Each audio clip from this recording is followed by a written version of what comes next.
You are listening to the Horse Radio Network, part of the Equine Network family.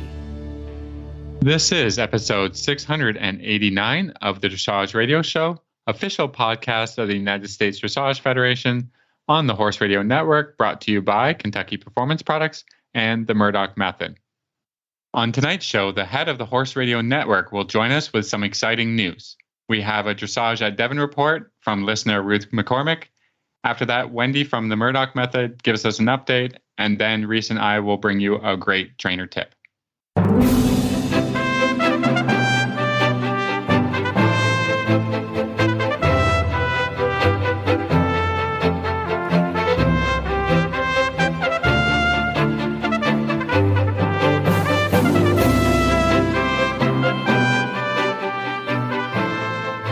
This is Reese Stanfield from Georgetown, Kentucky.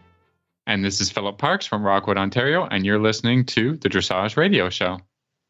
Well, hi, Phil. How are you this week? I'm doing good. We haven't quite turned cold yet. It's still kind of fall weather. And, I've taken a few students over to the show, schooled them today, looking good. So we'll get a report, I guess, next show about how it all went.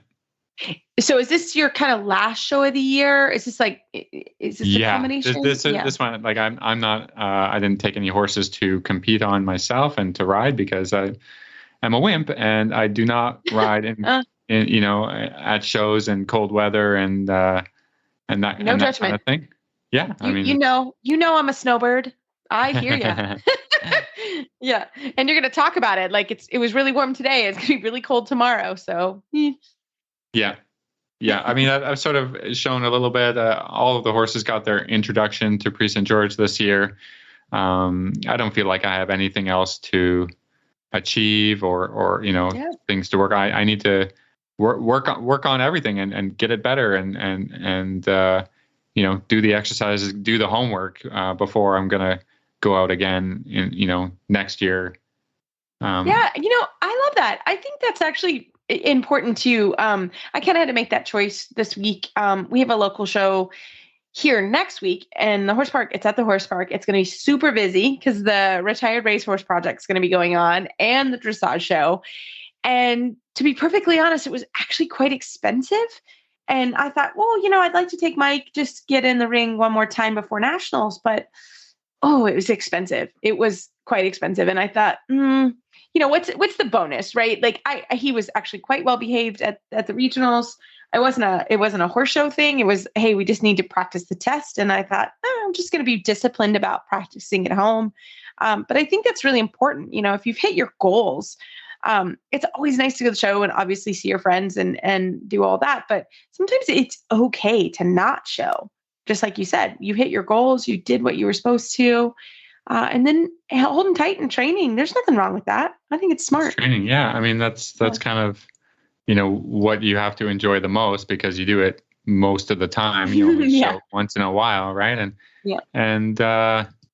So like I just need to stay home and train to kind of, we were okay at Prix St. George, but I'd like to work on some of the I1 stuff and get the horses stronger. I know what we have to do. It's not that I have to go to more shows to figure that out, or I need to train. Smart. I think it's smart and save your money, right? Like in some level, it's okay to say, there was no real advantage to me going to the horse show next week, other than, of course, getting in the ring would be great before nationals. But I'm not going to, nationals will be Mike's last time showing at I1, and then I'm moving for the I2. So I just decided to save my money, and I'm doing some virtual lessons with my coach, and just thought, and I'm with you. It could rain. It could be really gross. It could be nice. It's a little bit of a wild card. At nationals, he goes inside. So, I did the same kind of thought. So I think it's okay to do that. So good luck to your students that were brave enough to go out to the horse show. They've got their goals that they're working on too. And I think that this show will, serve to kind of see where they're at and where we want to train over the winter. So good, good for them. And they're going to go out there and they're going to do their best. And perhaps it's going to sleet or snow or whatever, but we'll take it as it comes, right? You'll have your heated jacket on. Yeah. I'm with you. Yeah, I might dig that up for tomorrow. Yeah. Yeah, you may need it. But I do have to wish you happy Thanksgiving. Your Thanksgiving is this Sunday, right? Canadian Thanksgiving? That's right. This weekend, it's a long weekend. We get Monday off. In the horse business, we don't really take days off or anything. But Thanksgiving's a nice time here. The fall is kind of coming, and we're just waiting for winter. So yeah, it's lovely. Like our Thanksgiving's just like American Thanksgiving. It just has to happen earlier, because if we wait until November, we'll be a couple of feet under snow, and that's yeah, it won't work. Thanksgiving is my favorite holiday. I just love it, and so at some point I want to come up and I want to get double Thanksgiving. I want to come to Canadian Thanksgiving, do the Thanksgiving tour. Yeah, I think that sounds amazing. I'm like, okay, set our places, Travis and I, for next year. That would be super fun. So we hope you have a great time for sure. That's amazing. Well, tonight we have a great visitor. He doesn't come very often, but he has great news tonight. Glenn Hebert, how are you? Our boss still, I think. Yes, I still am. Be good, Phil. How are you, right. Glenn? We have big news, big exciting news, don't we? Yes, we do. As of last Friday, the Horse Radio Network was acquired by Equine Network. A lot of people said, I don't know who Equine Network is. You would know them by Equus, Practical Horseman, The Horse, the health website, The Horse, and they own a bunch of other properties, including a lot of on the western side. So yes, they bought us last week. I'll be staying on as director of podcasting for the whole corporation, and we'll be taking all of their shows, which are mostly on the western side, and bring them over to Horse Radio Network. So Horse Radio Network is not going away. It's going to be here. You guys will still be here. I'll still be here. I'll still be doing Horses in the Morning. For the listener, there's not going to be much change, but for Jennifer and I specifically, there's going to be a lot of change in that we're going to have a lot of people helping us where we were doing it all before. So there's a team for everything. And although those teams will be helping us, which is a dream come true, like there's a website team and there's a sales team. I won't have to sell ads anymore. So I'll just be in charge of content. I'll be able to work with the hosts more and, just deal with content on the shows rather than having to deal with everything. Yeah, it's awesome. That sounds amazing. Yeah, and a big support, but also a big kind of family to help sell ads or get exposure or like all of those things. That sounds like a very advantageous thing for our shows and just to get us more international. Yes, and if we combine their audiences and ours, we will have over 30 shows on the Horse Radio Network when we get them all combined, and we're looking at they want to add new ones. They're a very progressive company. We had Tom, who's the CEO on Horses in the Morning, and they bought a lot of properties. If you go to Equine Network and just look at all the different things that they own, everything that they've owned, they've made better and they've grown it. And they don't buy companies that are on the way down. They buy companies that are on the way up. Yeah. So, with us, it's just with all of those people helping, Jennifer says it's like Horse Radio Network is graduating from high school and going to college. And I'm going to get my doctorate. So yes, what are we doing? I just want to know. Are we going to grad school? I hope you're talking dressage because I'm not doing that. So yeah, we're going to keep talking dressage. So really, nothing's changing. It's just really, like you said, it's going to be great for all of us and really great for you and Jennifer. You've been doing all the things, and we want you to enjoy life a little. Well, I turned excited. What really hit me is I turned 60 this year, and I said to myself, I can't keep working 100 hours a week like I've been for the last 14 years. I just can't keep doing it. So this will allow us to work normal hours and yet have Horse Radio Network grow faster and better than we could have done it ourselves. Yeah. So, because they have a lot more resources than we do. Does that mean you're going to be road tripping more? Yeah, actually. More? actually, they do like they like everything we do. They like the Patreon community. They like the auditors. They like the road shows. They like the events we do. So they like everything that we do. They just want to help support us to make it better. And so, yeah, again, none of that's going away. It's all going to be still there. And I know the auditors were concerned. A lot of them listen to your show. That's our super fan group, and nothing is changing there. I had that conversation with them today. Nothing's changing. So you guys are still going to be one big happy family, and they're not taking that away from you. So. Yeah. So really for right now, nothing's changing on our end, and so we're really looking forward to that. And we're going to keep bringing great shows, and it's going to be fun. It's going to be fun to see what happens, isn't it? There'll actually be 2 dressage shows on the network now. They because Dressage Today does one, and they own Dressage Today, who we used to work with. So yes, we did. We had a partnership for a long time. Yeah, that's right. Well, it's ironic. We're back with Dressage Today, and they do a once a month show. So they'll both be there, and people can listen to both. So that, by the way, was the only crossover we had. The rest of their shows are pretty Western oriented, which we've never been good at, and has been the biggest complaint over the years is, why don't you have more Western shows? Well, that's partly because I don't know many people on the Western side. Well, that's going to change. Right. That's what they do. Yeah. That's awesome. Well, Glenn, we are so excited. If we had it, do we have a champagne cork? I think I drank more over the weekend than I have in a year. So, well, when we get together, we're gonna pop some champagne because it's. Really I'll come down to Wellington, or hopefully Philip's allowed out of the country this year. You can come down to Wellington. That's the plan. You can bring your trailer and park it by my trailer. Yes, we can. That's right. Can hang out together. And then, we just need one more trailer, and then we have a whole trailer park. We have a community. That sounds better than trailer park, I think. Well, okay. We're trailer community. High scale. Yeah.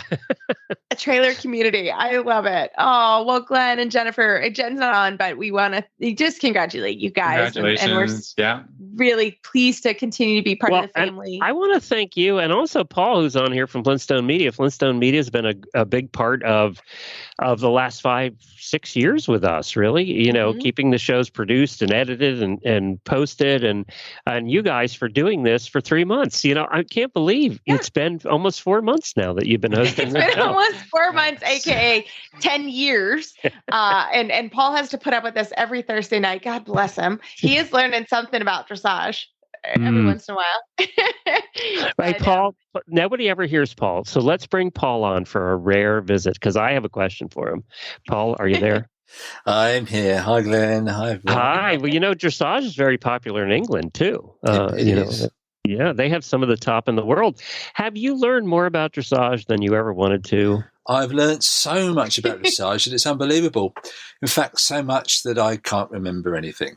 There's so much information. You learn too much, and then it just causes a short circuit. Showing off. Whatever, but that's kind of like a lot of people trying to learn the dressage test. It works that way.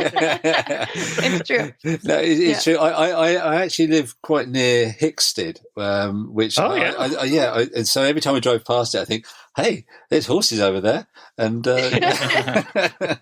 that's pretty much as far as my knowledge goes, except for the fact that I now know the names of lots of riders, and I've had a chance to meet a lot of lovely people.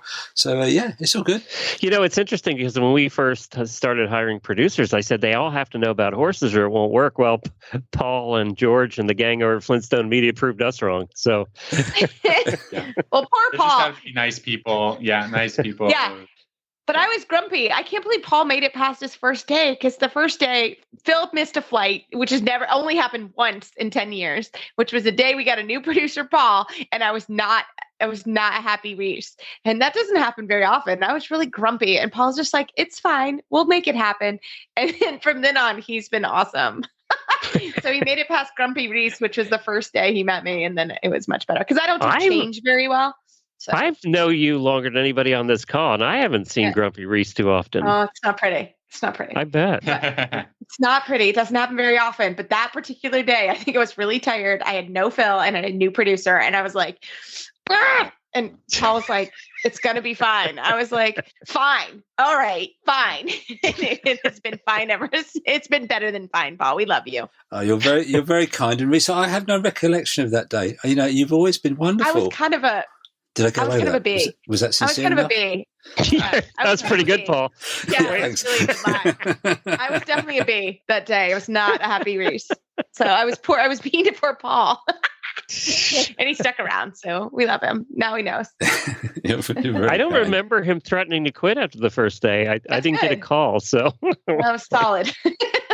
He handled me. Then we knew it was fine. I was in shock, Glenn. That was a problem. I was in shock. True. It's like, I hope that guy comes back. Oh my God, who is that guy? He needs to get back there. She's mean. Oh, we love it. Well, congratulations on making it and being part of the network and helping us get to this point. And we'll just keep doing what we're doing. You got it, sir. Well, congratulations. And website's the same. Nothing's changing, right? No, not so far. Great. Except it might look prettier when the real web people are done. I love it. Well, Glenn, cheers. Congratulations. And we're excited to see how the network, for our 4th month, we're excited to see how the network grows. Yeah, thanks for hanging around. Well, we have a great show tonight. The rest of the show is going to be fantastic right after this commercial break.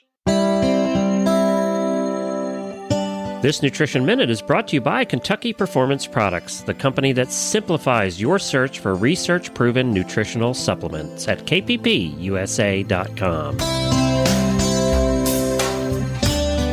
Did you know that easy keepers and horses on restricted diets are often at risk for vitamin and mineral deficiencies? Most easy keepers are maintained on hay, and some get a few handfuls of grain a day, and most of these horses get little to no green grass. Diets that don't include significant levels of green grass or recommended amounts of fortified concentrates just don't supply enough vitamins and minerals. Many horse folks don't realize that hay alone, even high-quality green hay, is not an adequate source of many vitamins. For example, when grass is cut and dried for hay, the vitamins quickly lose their potency. 70% of the vitamin E found in grass is lost in the first week after it is cut for hay. One way to ensure that your special needs horse is getting all the vitamins and minerals he needs is to add a vitamin and mineral supplement to his diet. A well-balanced supplement will provide the nutrients your horse requires without adding unwanted calories, starches, and sugars. Microphase, made by Kentucky Performance Products, is a vitamin and trace mineral supplement that bridges the gap in your feeding program. With Microphase, your horse receives adequate and balanced vitamin and mineral nutrition without unwanted calories or other ingredients. The minerals in Microphase have been chelated, a process that protects minerals during digestion and increases their absorption in the intestine. Microphase provides vitamins, such as vitamin E, in a natural form, so your horse receives optimal results from this supplement. This Nutritional Minute has been brought to you by Kentucky Performance Products. You can find all of their terrific products at kppusa.com.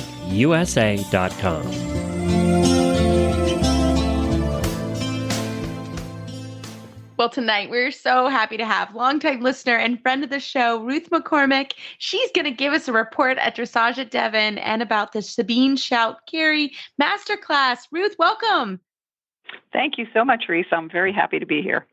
We love it when you come and join us. And you were the one, actually, you reached out. We love it when our listeners reach out. And Ruth has been with us a long time and always comes to visit us. We love it.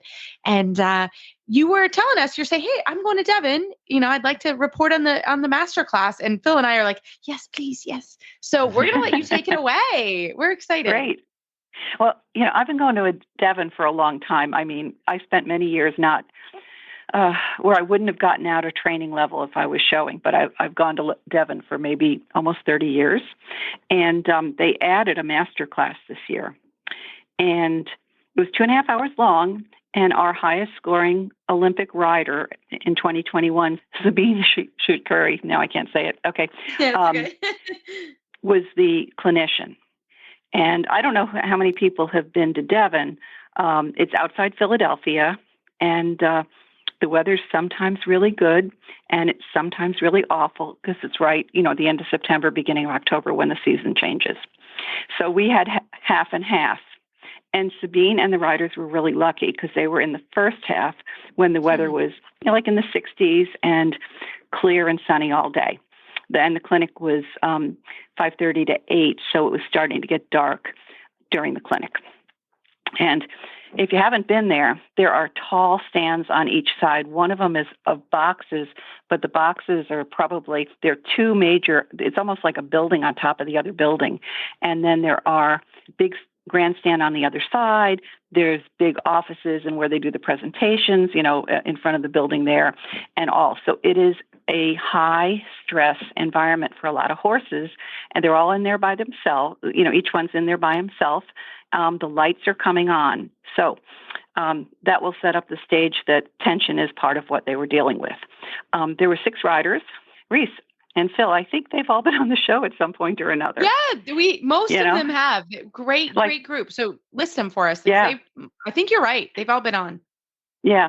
So Felicitas von Neumann Cosell, who's been on just recently a couple times. Jim Coford, who he has a mare now, but is not at Adaya, who won the national championships a couple times. Olivia Lagoy-Welts, who's been on our top teams.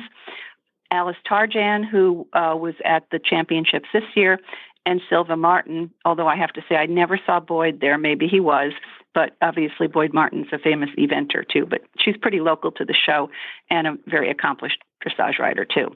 And last but not least, Jamie Irwin from Canada. So Phil, you were represented. That's great. And good representation too. I think if they're going to get, I was going to say, I bet some canned content. That was a good one to have. Yep. And 4 of the 6 horses were mares. That was kind of interesting, and they ranged from I think 4 years old to like 10 or 12. So they were really horses that are pretty top performers at their levels, and I would say they're eye candy. They're very, they were well turned out, obviously, but very nice horses. And what was really interesting about it, I thought, was it was a class for anyone who wants to improve his or her horse, even if you have a school horse that you're riding, because I'm going to talk about what I saw, and it was really neat because it was very clear that Sabine has a system of training and that she went through it with each of the riders in turn. And some of them, had different issues depending on the level of training and all. But it was also because of the tension in the environment, there was quite a bit of, having to get past the tension. So, but it's a class, I really felt like I learned a lot watching it. And it also made me feel good about my training because sometimes I feel like, just really getting the horse through and through the warm-up, in both the meanings of the word through, is the challenge, getting them to really reach through their back and all. So that came out in the clinic. So I have 7 principles that I really looked at my notes and said, what do I think is important to talk about? So the first one that Sabine was very clear about is a horse can't perform at its best when it's tense. So you have to address that first. And in some cases, it took a good part of the 40 minutes that each horse had, whatever the math worked out to. And sometimes they got through it faster. But, imagine as it was getting dark, the lights are coming on, they're the only horse in sight, etc. Then the second one is the tools that she used. Literally posting trot, leg yield, not fancy stuff, just from the from the quarter line to the outside, and not steep. Not they're not in the master class to do their Grand Prix moves if they were, because a couple of them were doing Grand Prix, but just to loosen them up and get them moving through their body. Then the third thing I would say is that she really emphasized making the horse correct, making the movement correct. Don't worry about getting fancy. And in fact, she said something that I hate it when my trainer says. She'd say, that's not canter. And I'd be like, well, I'm not walking and I'm not trotting, so it must be canter. But what she meant was, it's my least favorite comment, but anyway, that you really need to get the horse moving through its body and moving forward, which is really my fourth one, which you need to get them connected. And depending on the level of training, take the weight behind. And she was very clear when she talked about connecting in many situations. That doesn't mean taking more weight in the rein. So, and she talked a fair amount. Every once in a while, she'd mention your ring finger. So clearly, she's not talking about big, holding the reins, but like having a fluid, a little bit of a movement and fluidity in your contact. So, so anyway, I heard her say that's not canter, and I'm like, oh, I've heard that before. So anyway, and then the fifth thing that I have, principle is, then she'd talk about making both sides even. So she'd be talking about a horse that and a lot of the time it was in shoulder in. It might not even have been in half pass, but like in shoulder in, making sure that what you get to the left is what you get to the right. And if you're getting one better, that you're, working at bringing the other side to the same level. So that would come up with many of the horses, is getting the left and the right, or inside and outside equivalent in both directions. Until they're moving through their body and going forward, that's all you should be working on. She really was very clear about not wanting horses to ride in tension and to do movements in tension. So if they're still very tense, then you're on the leg yielding and the other loosening up kind of program. But she says it doesn't help the horse to practice those things in tension. And then it makes sense, right? That actually it does make sense. Yeah. I mean, it's kind of the same with us when we're doing things or at the gym or whatever. If you're in tension, you're probably more likely to hurt yourself, and it doesn't look so good. It's not so fluid. And then the other thing that I would say is, in every case, at the end of however far they got in the ride, because, obviously, there was a 4-year-old, so the training for a 4-year-old is very different than for a 7-year-old or a 10-year-old for professionals with their horses. And so every single horse she had end on a long rein, often at the trot, being connected and the nose forward. And she was really clear on that the nose should not be curled back toward the body of the horse. So, it was funny after I took my notes and then I looked across all the horses, her system was very, very clear. And it was really cool to see how much the horses improved with it. And, if as the tension disappeared, then they might start like shoulder in and haunches in. They may have done some changes and some half passes and all. But it was all about improving the basics of the horse and how that then carries through to their overall performance. So it was a really cool clinic. And I love that you said her system was so clear. I think that that's really important. I think that's a really important statement. She was so clear, and these were the 7 things. And I think that that is really important when you're watching that. It's like, okay, I can take 7 principles and apply them. So I love it. I think that's amazing. Keep in mind, if you told her that there were 7 principles, she might say, what are you talking about? Because I actually took my notes and made 7 principles out of them. Yeah, but I felt like they were real. I felt like, wow, you could really see her system. And I guess I maybe haven't gone to a clinic or masterclass in a while, and knew I was reporting on it. So I really had to think. But as I was seeing it, you really could see her system. So it was very cool. And the few people I was with, we wanted to actually consider moving to California to ride with her. I ride in a great place, so I don't need to do that if you're listening from my barn. But in general, we really liked her system, and she was very, very tactful about her corrections and how she dealt with the riders. I think that it was really exemplary, because it's kind of high risk for famous riders to go in a clinic and have a huge audience, and also kind of ride with somebody who they don't have experience. Like, everybody's got a little bit of a different system. I mean, we all try to stick to what I would call the German classical system, which it sounds like, those principles are paramount. But you don't want to go to an experience, expose yourself, and then feel like you were criticized and that everything that you did wrong. So it takes a brave person, to go to Devon and ride in the oval and in that giant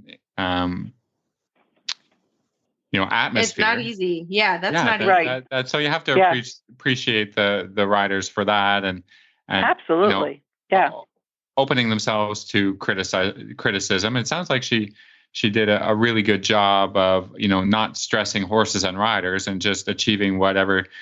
As a coach, I always think like, oh, I gotta go in and you have a little bit your ideas that you want to implement, but try to stay away from achieving. Oh, I got to fix this, and this. And usually, you can only do what you can do, depending on the horse and the environment and whatever. So yeah, I think that sounds like it was a really positive experience for all the horses and riders, and actually to get some schooling in that oval for a lot of riders who are perhaps getting exposure to that before performing in a competition or something like that. Absolutely, because how many places are there, especially for young horses, where they have classes at night under lights and all that kind of different tension and all that from. I don't know how many people were there, but there were like hundreds of people there watching. It's also a really good, I guess that's the same when you go out any day on a horse. You think you have a plan, but you have to ride the horse that's with you that day, and it might not be quite the same horse every day. It's true. Yeah, but again, probably isn't. Sorry, I was just going to say that, like, how she just stuck to the principle of connection and swing, like all these things that you were talking about. Even if you're in a master class, you can't move forward with teaching the horse what I would call tricks until you have, kind of solid connection and whatever, because it doesn't matter what tricks you can do. They're all kind of wrong. And you'll have to go back and teach them once you have the principles like, you're always working backwards from the tricks or working backwards from, things that the horse doesn't have in their training. You're looking for holes all the time. So you find a hole and then you work backwards. Yeah. Yep.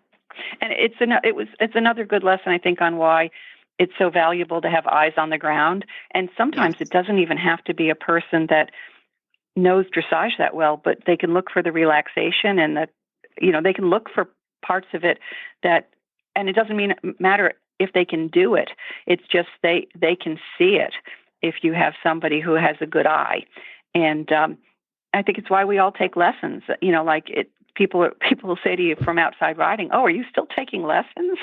They have no idea. They have no idea how much help people need to advance and to really be aware of what, how they can improve their riding and their horse. I tell them it's job security. I want people to take lessons. Exactly. It is job security. I'm glad you both have job security. Yeah, we have job security. We're good to go. No, but it's true. My coach, Scott has job security. Don't you worry. I can't. We all have it. I think it's great.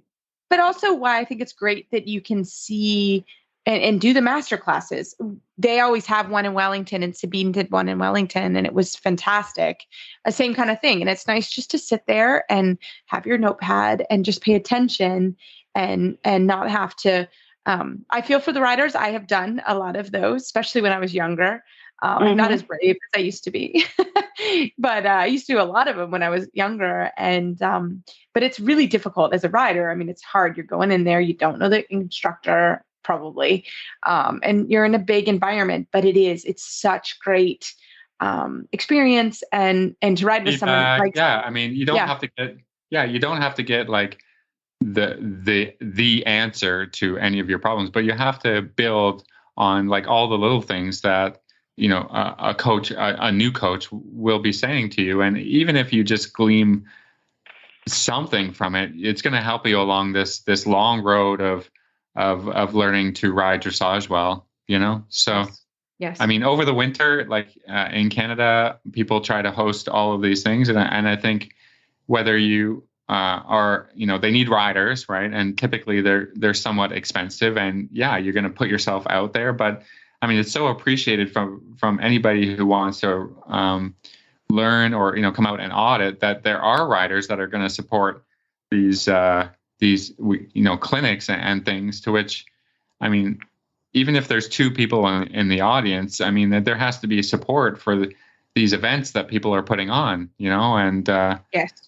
so people need to ride in them, people need to go to them, people need to audit them, and that I think it's a fun experience. And as long as you're not sitting there being like super critical and just, you go to learn and appreciate the riders that put themselves out there to help you learn. Absolutely. Yeah, it was really interesting. And I'm sure that was, and some of them had been showing, but I'm sure that the master class was just as much pressure in some ways as showing, and a lot longer because your test is only 6 minutes long. Yeah. Yeah, exactly. Well, Ruth, I have one more question for you. How was the shopping this year? Because Devon's known for I was shopping. just thinking of that. It was pretty good. I think that my favorite riding clothing shirt vendor was there, so I was happy. And there certainly was high-end jewelry. A friend of mine bought a curb chain bracelet, which was lovely, but I wasn't going to spend the money, but it was lovely, lovely. So there was a lot of lovely stuff to look at, and there were certainly some nice things to buy. And if there were some bargains to be had, but maybe not as many as 10 or so years ago. But it was the shopping was pretty well attended, and I think everybody had a good time with that. And there was some wine and cheese. I guess there was prosecco and pie after Sabine's event. I didn't happen to go, and there were places where you could get out of the rain during the 2 days or 2.5 days when it rained. But it was there was enough to do, and it's a nice area.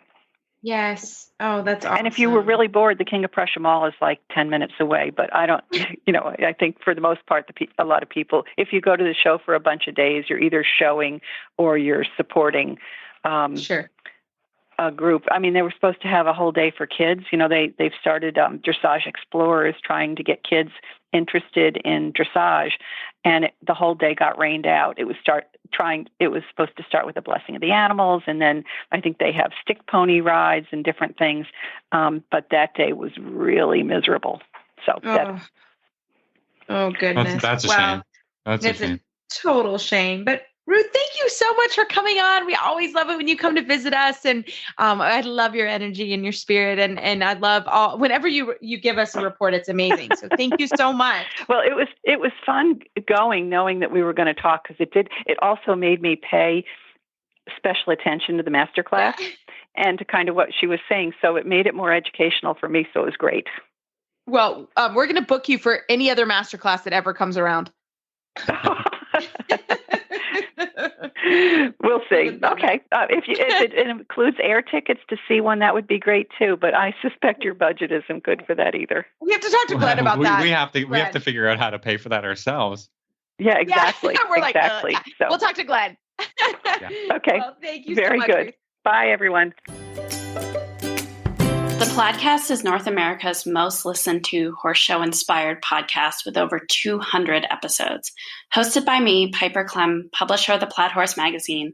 Listen in to hear guests which include Olympic equestrians, top hunter jumper and equitation riders, trainers, vets, farriers, horse show managers, and industry insiders discussing topics that matter: horsemanship, collegiate riding, the state of our sport, and horse show how-tos for riders at every level. One episode each month is devoted to the mental side of your ride with nationally recognized mental skills coach and author Tanya Johnston. You will also hear insider stories about how the Plaid Horse magazine comes together every month.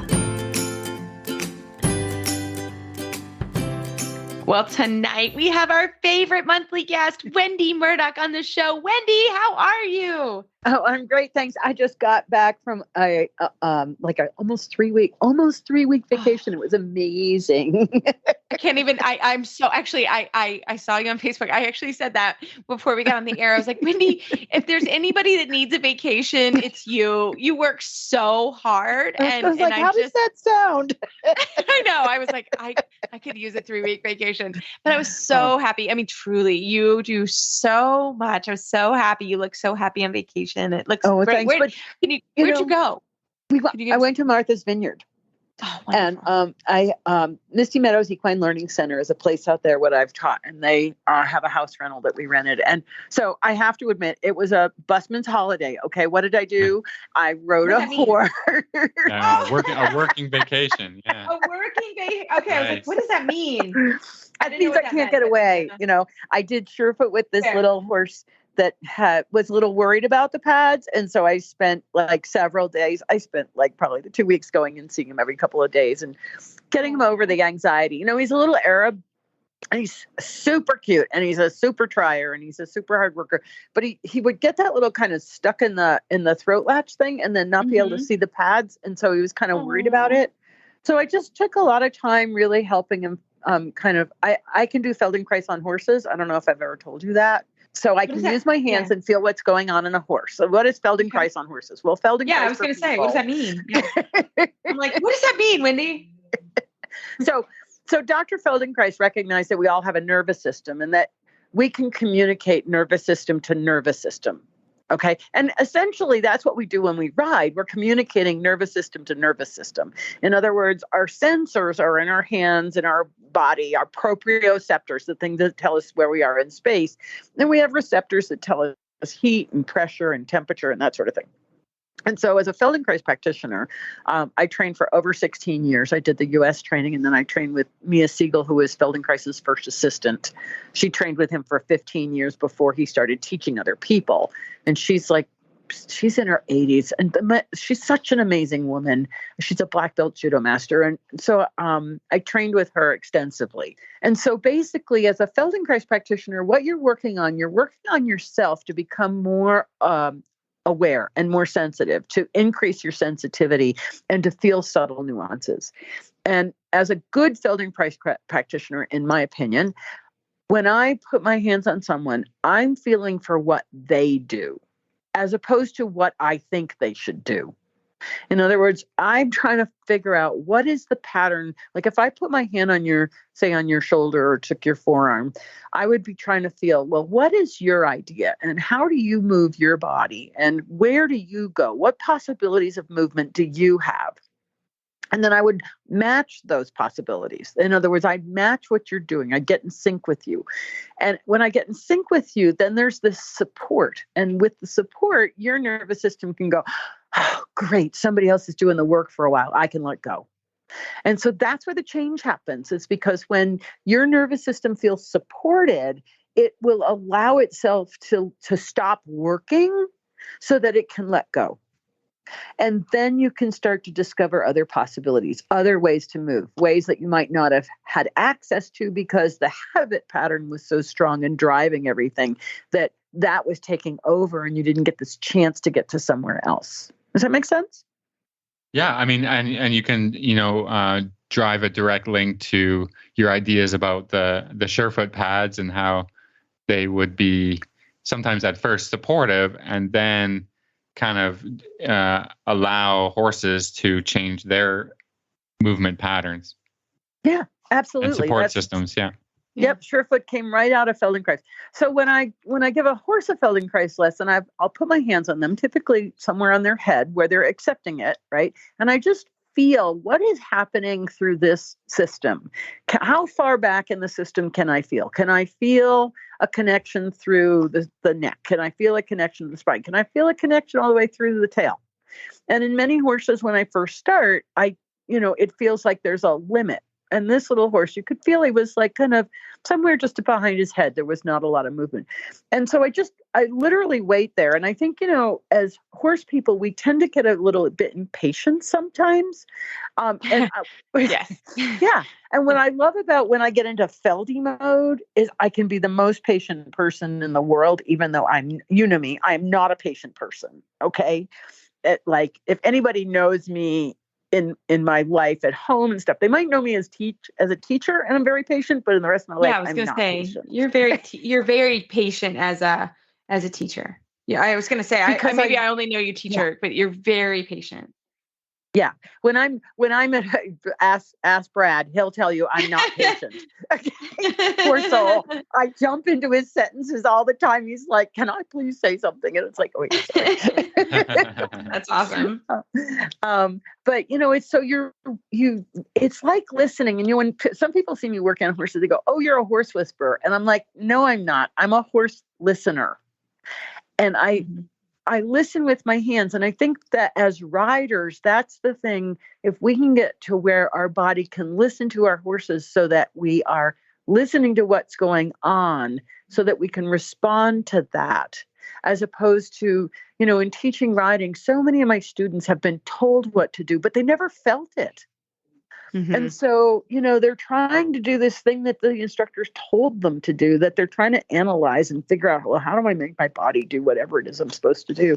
But they're not able to listen to their own body and go, wow, oh, that hurts. Well, maybe if I do it this way, it'd be more comfortable. Or, oh, wow, my horse does that when I do this. And maybe that's the response I want, or maybe it's the response I don't want. And so I think that listening is so critical to what I do when I give a horse a Feldenkrais lesson. Is I'm listening to the risk, and it's kind of like sonar. I kind of ping, I send a little message, and how far did that go? Oh, it didn't go very far. Oh, that went over there, right? And then I let it come back.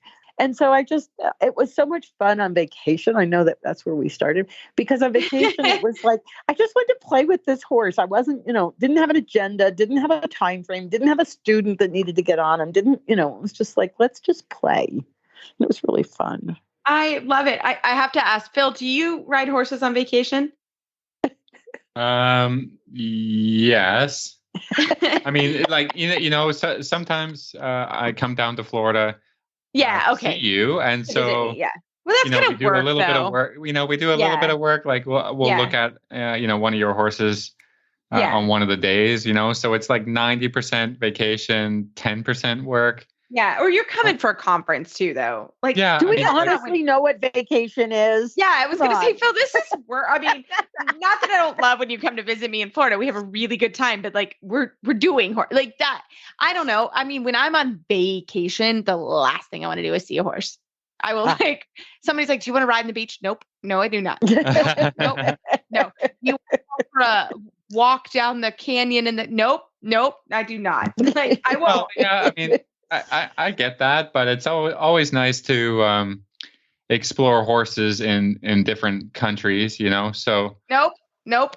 Yeah, nope. I can't stay away. Like, if you're a horse person, you can't stay away from it, It's hard. It's hard. You drive down the road, you go, there's a horse. It's like, oh my God, I'm still doing this. I'm like, how old? Yeah, but yeah, well, that I will do. Like Wendy, I do horses for fun. And also for work. So, when you're given an infinite amount of time and no real kind of goal, you can you can figure horses into a vacation and it doesn't feel like work. Okay. Yeah, it was fun.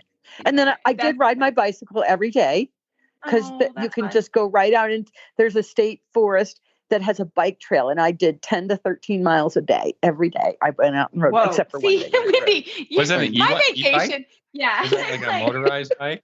Yeah. No, it's my off-road bike. I have wide tires with nubs. Yeah, but I go on the asphalt. You're just so cute, Wendy. I'm not gonna lie. Again, on my vacation, you're gonna see my tushy and on the beach, or maybe at the pool. With some and a margarita in your hand. And, we did have Phil cocktails. Phil knows. I'm not. I mean, you're like, I'm biking 85 miles. I'm like, what? No, Wendy. We have lobster. Oh my God. I have a friend of mine, her husband's a lobsterman, and I said, can you bring us some lobsters for my birthday? And she brought us just the most amazing lobsters. Oh, that sounds awesome. Okay, that sounds awesome. That was It's awesome. good to have friends, right, Wendy? It is good to have friends. They brought me tuna and swordfish, and we made cervece and lovely. and ate and now we're talking pie and Okay, now we're talking. I'm just saying. I mean, now we're talking about food. So I'm like, this is the dressage hour. I don't know what. I'm like, this is amazing. So it's our hanging out with Wendy. We love it. So Wendy, what's on the calendar? What are you up to in the next little bit? So right now I'm out in Colorado. I'm in Denver at the Crown Plaza, because it's the Progressive Hoof Care Conference. And they have great speakers, like Carol Layton's going to speak on nutrition, and Monique Craig is here. She was one of my webinar guests. And so I'm going to try and nail some people down for being seminar guests. And then what am I doing after that? I am teaching up in New Hampshire in October. And then there's the T-Touch celebration, which is online this year. I'm doing something with them. That's next weekend. And of course, starting to get ready for Surefoot coming up at AAP. That's my big focus. It's in November this year. It's before Thanksgiving. So now I have that's new, isn't it? When they go to San Antonio, which is where it's going to be this year, it's always before Thanksgiving because normally it's the first weekend in December. So it's like, oh my goodness, I really got to get planning because that makes it like 3 weeks sooner than you think. Sure. And you're like, I was on vacation. What did I do anything? Yeah. No. Yeah. It's usually the same week as USDF convention. That's how I always know it. Right. USDF exactly. is always that first week. So yep. Yeah. Nope. Not this year. It's when they go to San Antonio. I don't know how often they go to San Antonio, but apparently it's going to be great. Everybody's looking forward to it. We're going to have Hay Soaker and Surefoot and our Radiograph box and everything. We'll be really, really ready for that. Oh, and we're probably going to bring you a soaker that you could remember we talked to you about a soaker. Well, since we're driving, we might drive through Kentucky and bring you a soaker. Oh my gosh, Wendy's going to come visit me again. I really love it when Wendy comes to visit me. Oh my gosh. Come on. I'm so excited. She brings toys. She brings lookup glasses. We play with horses. What? Wendy, everybody, this is news to me and I'm so excited. My ears perked up. I was like, Wendy's coming to visit me. All right. Well, we'll have to figure it out. I got to figure the schedule. Brad's the driver. So I love it. I always love it when you come to visit me. And if people want to find your schedule and see you in person, Wendy, how can we find you? So the Murdoch Method website does have a clinic schedule. And I have to admit, I have been really bad about posting on it and keeping it up to date. So you're probably much better off to go to Facebook and go to Murdoch Method on Facebook because my social media person, Alex, who's so great, she keeps things much more up to date on Facebook than I do. We all need a social media person. I need Alex. Somebody dedicated to that. Yeah. Alex is awesome. You know, I don't know what I do. And I found her through you guys. She's one of the great. Yeah, she's one in your fans group. Yeah, we love it. We love our listeners too. Well, fantastic, Wendy. Well, thank you so much as always. And we love when you come on. We always look forward to it. And I can't wait if you come to visit me. That would be amazing. So okay. All right. That. I will put it on the travel schedule and we'll figure that out. We'll get it done. Awesome. Well, thanks, Wendy. Have a great month.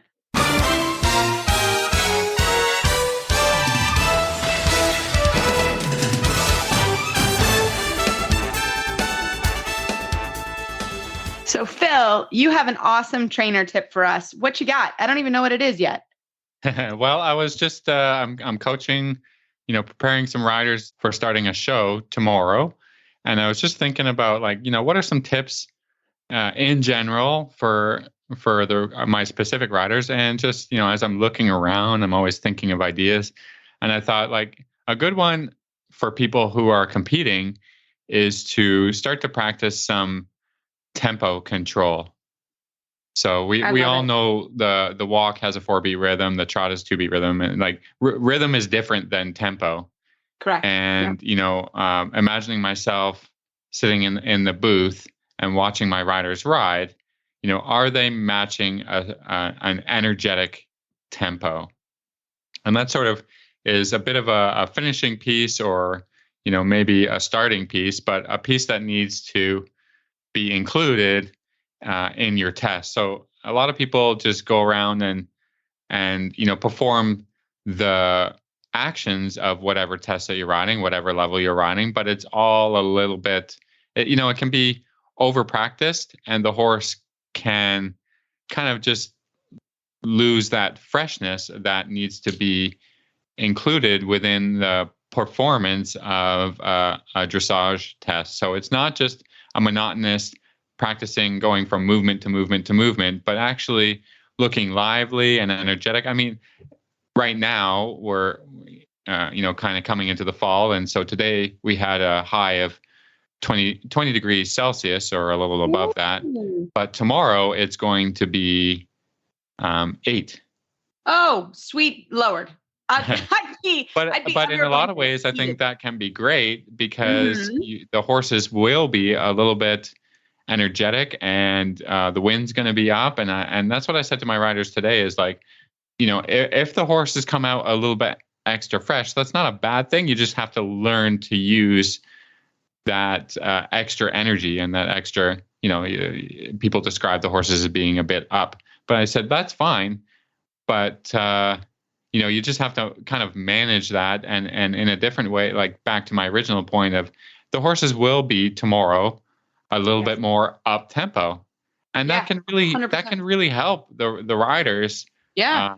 Especially in training level, first level, second level. Like I tend to see people riding around, through these tests, but just sort of slowing the tempo and making it easier for the rider, but not making big marks for the overall test for how you're presenting your horse. And so, for sure you want to kind of nail your movements and nail your geometry, but it doesn't look great if the horses are kind of sluggish and down tempo and not showing themselves off. Does that all make sense to you? Yeah, no, 100%. So I did a quick Google search of USDF, and tempo is the rate of repetition at which the rhythm of the gait is carried out. If an appropriate tempo is not maintained, then the rhythm and the purity of the gaits are jeopardized. For example, the walk, a 4-beat gait, if it becomes too fast, it becomes a lateral gait. So I just thought a definition there is great because literally the base of the scale of training is rhythm with energy and tempo. So it's a huge part of what we do. So I think that's really important to think about as you're riding and training. Is the tempo is a huge part of what's going on. So the other thing is, I totally agree with you, Phil. Like right now, the temperature, it's really difficult for us because right now it's probably, so we're going to Fahrenheit, but it's probably 80 degrees Fahrenheit right now. And in the morning it's 30. So we're having huge swings up and down of temperatures at the moment in Kentucky. Now, when finals come, it will be very cold, but don't be afraid of a lunge line. That's Reese's tip. When they're a little bit up, Phil's much more brave than Reese. Reese is off for a lunge line. I'm just saying. But with that in mind, truly, I mean, not joking, I totally agree. I mean, what I hate is to see riders literally riding around at the same tempo. And I'm like, come on, change it up. And I think that's in general, even with youngsters, like ask them a question, especially if you have that sort of up feeling at a competition. You may have that in a competition in general. So kind of working with that and doing what you're doing is really important. So I totally agree with Phil. I think it's a great tip. And I think you need to constantly be changing it and not trying to be a monotone rhythm and a monotone and your tempo just being the same. That makes sense? Yeah. I mean, part of it is that, at home, if you can speed it up and slow it down, you're already ahead of the game when you get to a show and it is sped up just from the energy of the competition. And then you're like, okay, I know how to ride this or whatever, when the tempo gets increased a little bit, everything comes a lot faster. The speed of the test feels like it's faster. And then the riders are trying to slow it down so that they can get comfortable with, kind of riding each movement. But if the horse naturally gets a little bit more energetic in the show, I say, just go with it. Yeah. Love it. Right. Just go with it. Because when the tempo speeds up a little bit, that just adds to the activity and the picture of the test. I know that a lot of people are, have that picture of a Grand Prix horse in their mind, and that's fine. But in the Grand Prix test, there is very little actual collected trot. So it's all in that passage or a passage rhythm tempo. And people try to emulate that, but that's way too slow for your first or second level horse. And so at home, practice a lot of stuff kind of up tempo, and then you can down tempo, and you have to be able to be in control of all the speeds of things, depending on what happens at the show or how the horse feels on the day.